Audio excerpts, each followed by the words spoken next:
E o que sinalizam as mais recentes pesquisas eleitorais para a presidência da República? Um recente estudo do Vox Populi aponta possível vitória do ex-presidente Lula em 18 estados, inclusive São Paulo, maior colégio eleitoral do país. Para repercutir toda essa questão, essa análise de pesquisas, nós conversamos agora com o Marcos Coimbra, que é sociólogo e diretor do Instituto Vox Populi. Boa noite, Marcos Coimbra. Prazer falar contigo. Seja muito bem-vindo. Prazer é meu, muito prazer estar com vocês. Obrigada. Marcos, começamos 2022 com várias pesquisas aí sinalizando a dianteira na corrida presidencial do ex-presidente Lula. Ao longo desses pouco mais de 4 meses e meio, os números vêm meio que se estabilizando. Para a gente entender, a gente gostaria de te ouvir a respeito do que essas pesquisas representam, qual é a tendência que vem se desenhando aí nas pesquisas eleitorais, já pensando no pleito de outubro, Marcos. Olha, tem pesquisas e pesquisas.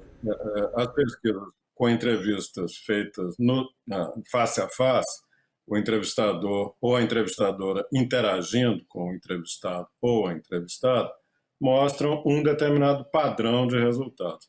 As que são feitas por telefone mostram outro. Eu e quase todo mundo no Brasil prefere confiar nessas que se baseiam em entrevistas face a face.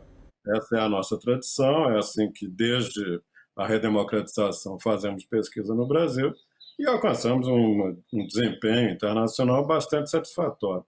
Eu acho que pesquisa telefônica serve para determinadas coisas, mas não serve para outras. E eu acredito, sinceramente, que para captar a intenção de voto de pessoas de mais baixa renda, mais baixa escolaridade, mais baixo interesse, é muito melhor fazer a entrevista ou no domicílio ou interagindo pessoalmente com o entrevistado ou a entrevistada. É assim que você consegue o depoimento dessas pessoas que constituem a maioria da opinião pública. Por isso é que se você olha para as pesquisas presenciais, essas da tal da interação direta, você tem um resultado muito mais favorável para Lula, porque é um tipo de eleitor que tende mais a preferir o ex-presidente. São pessoas que se beneficiaram muito dos governos dele, esperam que ele volte a fazer um bom governo, na verdade esperam que ele faça um governo melhor do que ele fez no passado, e essas pessoas tendem, portanto, a ter uma intenção de voto até bem consolidada no ex-presidente. As outras, as tais por telefone, captam melhor o que pensa a classe média, o que pensa as pessoas que têm envolvimento maior no cotidiano com as questões políticas, e nessas o Bolsonaro se sai um pouco melhor. Se você olha só as presenciais, só essas tais que eu acho melhores, nós vamos ter um quadro de pouca mudança ao longo desse início de 2022. Nas outras, houve muita oscilação. Na verdade, a mudança principal foi a saída do Moro, porque ele estava lá, vamos dizer, entre terceiro e quarto lugar, disputando com o Ciro Gomes essa posição. E quando ele saiu, como era de se esperar, o voto dos eleitores do Moro passou para o Bolsonaro, porque, afinal de contas, é farinha no mesmo saco.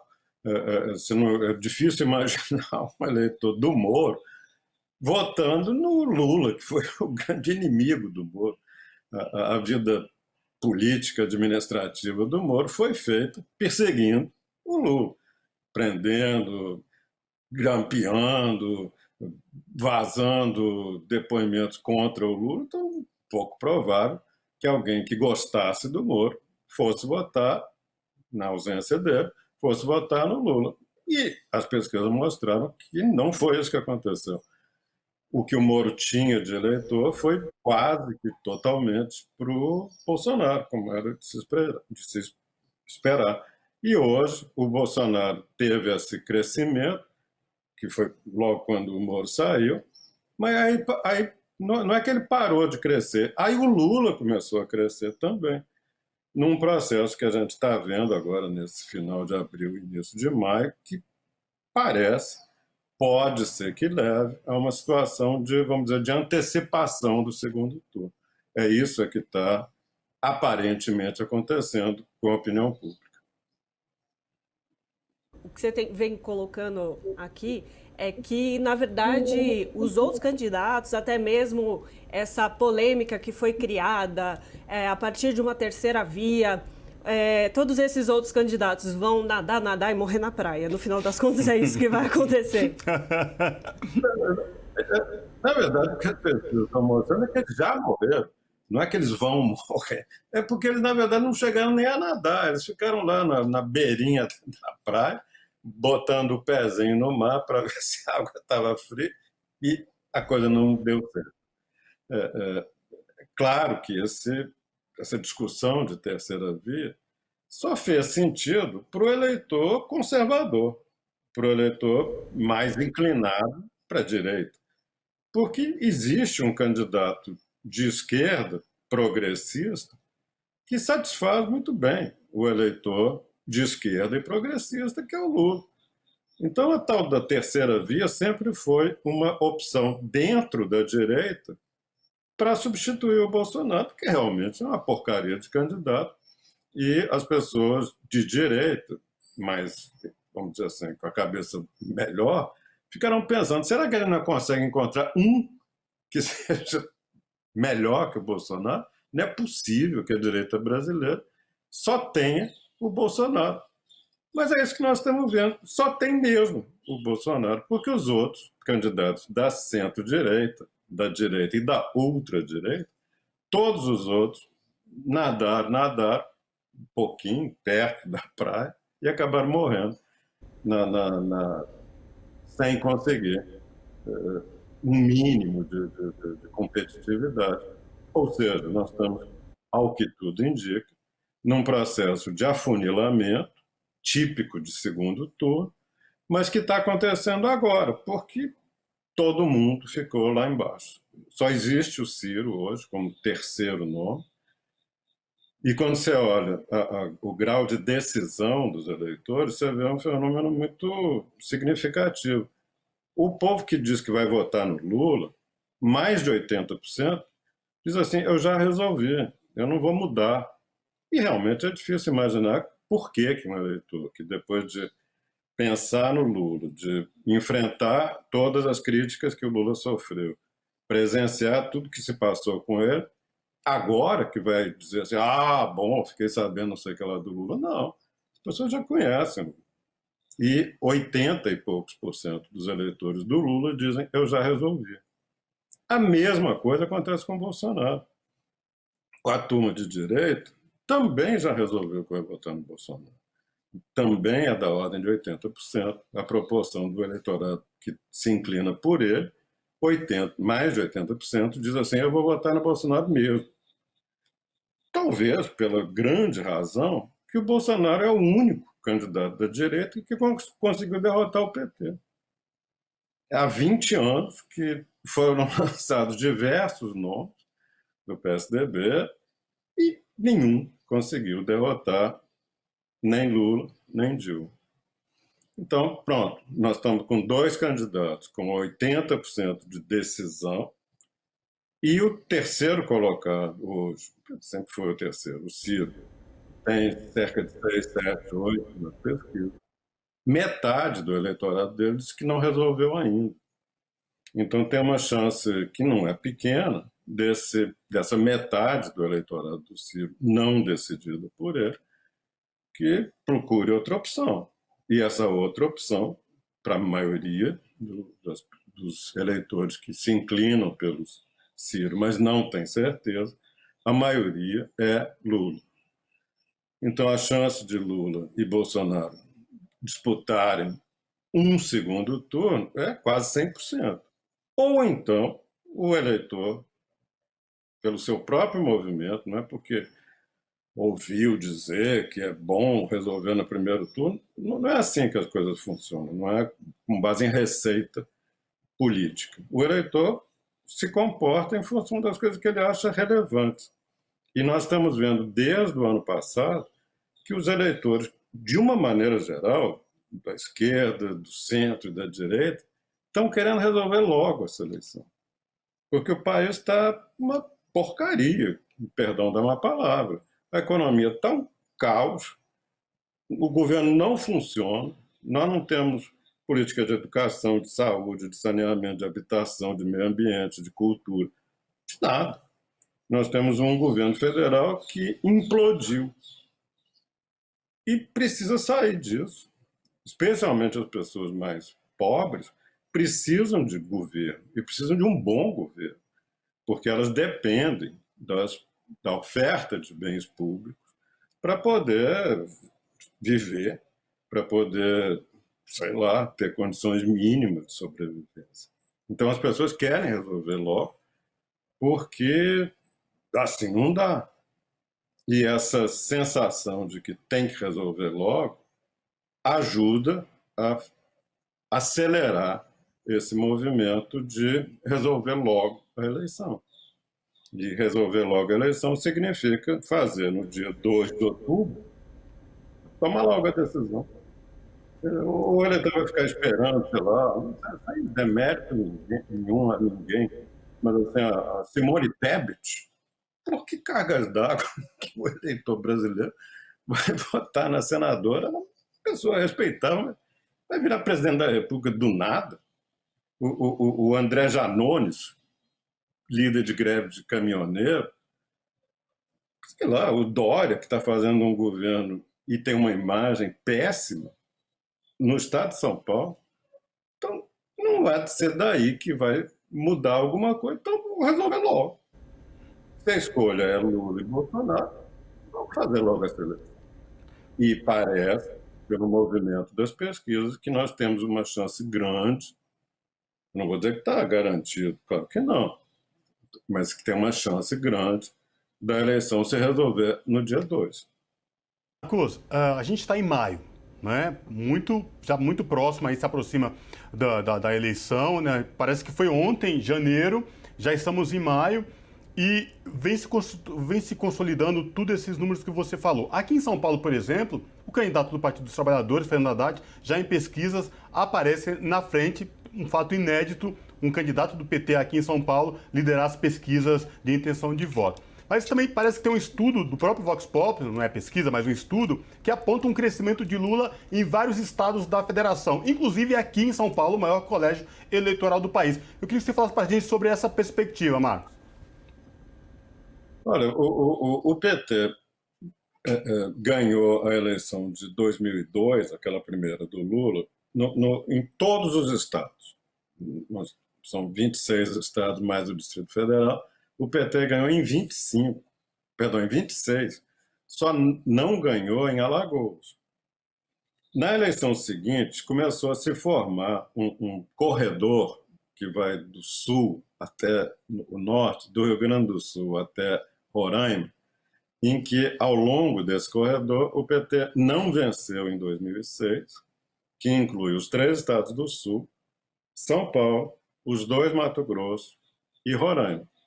Nesse corredor sul-norte, claro que o grande destaque é o estado de São Paulo, o PT nunca mais ganhou. Em nenhum desses estados. Não ganhou em 2006, em 2010, em 2014, em 2018. Mas agora está liderando em 2 pedaços da maior importância desse corredor, que são o Rio Grande do Sul e, é claro, o maior estado, que é São Paulo. Então, hoje, a vantagem nacional de Lula tem muito a ver com o fato dele estar liderando em todo o Nordeste, vamos dizer, não precisa discutir, porque mesmo com tudo que aconteceu em 2018, o Haddad venceu em todos os 9 estados do Nordeste, assim como venceu no Pará e venceu em Tocantins, ou seja, um estado do Centro-Oeste e um estado do Norte. O Haddad ganhou. Então vamos dizer que esses 9 estados do Nordeste, mais o Pará e Tocantins, é mais ou menos dado que o PT vai ganhar de novo este ano, e todas as pesquisas mostram que nesses 11 estados o Lula está muito na frente. Em alguns estados do Nordeste, assim, 70-15, 75-20, 10, é uma coisa muito grande a vantagem do Lula nesse conjunto de estados em que o PT sempre ganhou, 2002 até a eleição do Haddad, em 18. Mas agora está acontecendo uma coisa diferente, que é o Sudeste inteiro está dando, Lula está na frente, folgado, em Minas, no Rio de Janeiro, no Espírito Santo e em São Paulo, que é o maior estado. Por isso é que a vantagem nacional dele vem em grande parte da expressiva vantagem que ele tem no Sudeste. Além de tudo, ele está na frente também no Rio Grande do Sul. E empatou no Paraná e em Goiás, que são dois, que é também um estado grande do Centro-Oeste. Coimbra, você está falando aí de uma nova organização dos votos nessas regiões, e a gente teve aí, entre janeiro e abril, mais de 2 milhões de jovens que tiraram seu título de eleitor pela primeira vez, 16 a 18 anos.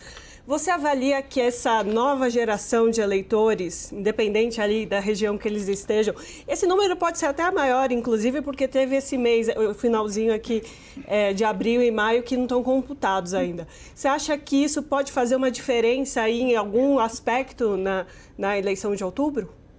Certamente. É um fator extremamente positivo, tem que ser saudado, porque é uma demonstração de que está vindo aí uma geração de pessoas preocupada com o país, querendo participar, querendo ter voz nas questões nacionais. E as pesquisas disponíveis mostram que Lula tem uma vantagem grande entre jovens e muito jovens. Então, é bom para o Brasil, porque significa que nós vamos ter uma geração mais consciente, mais informada, mais participativa. E é bom para o Lula, porque esse acréscimo de jovens eleitores provavelmente significa um reforço nas chances de vitória dele, que são muito altas. Seria ingênuo ficar fingindo que não tem vantagem só para não dar azar. Então, tem uma grande vantagem. Nunca nenhum candidato que estava na frente nesta altura do ano perdeu a eleição. Todos os candidatos que lideravam entre abril e maio terminaram ganhando. Porque tem uma parcela grande do eleitorado que se decide cedo, e essa parcela, nas eleições anteriores, em todas, já estava pensando naquele candidato que acabou vencendo a eleição. É isso que que está acontecendo agora. Não precisa ficar assim com receio, dizer, não, é salto alto, não pode. Pode. Você pode olhar e dizer assim, tem um favorito. E tem um favorito muito nítido. Marcos, nosso tempo já está chegando ao fim, mas eu quero te fazer uma pergunta, porque na eleição para presidente passada, a qual Bolsonaro se elegeu presidente, a gente tem que lembrar também que muitos eleitores deixaram de votar. Teve um número grande de abstenção. Só que agora a realidade é muito distinta. Fome, desemprego, inflação alta, carestia. Agora, recentemente, uma pesquisa, quase 77%, mais de 77% da população endividada. Né? São fatores que, para quem já está com o voto decidido, soma-se a tudo isso que ainda pode contribuir para as pessoas irem votar e querer mudar essa realidade. Dá para pensar dessa forma? Não? Totalmente. Eu concordo muito com essa sua avaliação, seu comentário. O sentimento que eu estava me referindo lá atrás de urgência é também um sentimento de importância. E isso faz com que as pessoas entendam que devem participar, que não devem se ausentar, seja da discussão, seja do comparecimento. Então, é bem possível que tenhamos níveis de chamada alienação eleitoral, branco, nulo e abstenção, abaixo do que foi na última eleição, que foi muito alto, você tem razão. 30 e tantos % do eleitorado brasileiro não votou, o que, claro, não invalida, porque é dentro das regras do jogo, a vitória do Bolsonaro se deu nesse contexto de redução significativa do voto válido, vamos chamar assim. Marcos, então a gente agradece demais a sua participação. Muito obrigada. A gente espera recebê-lo mais vezes aqui no nosso programa. Então falamos com Marcos Coimbra, que é sociólogo e diretor do Instituto Vox Populi. Muito obrigado. Abraço, Marcos. Até a próxima. Até a próxima.